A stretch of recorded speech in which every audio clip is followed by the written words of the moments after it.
Ingani kadaghan na no atong isa lang sa incubator ron.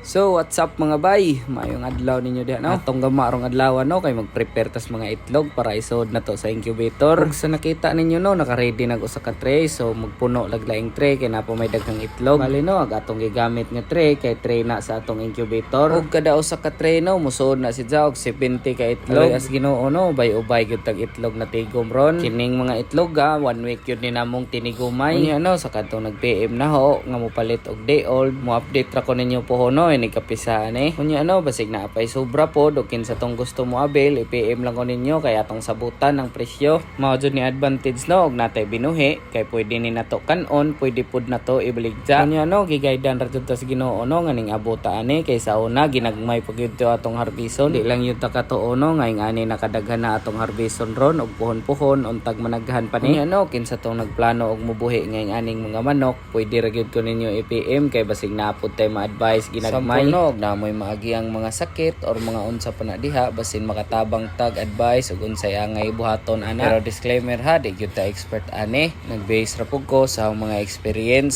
So mo sa lang to sa karon. Happy farming.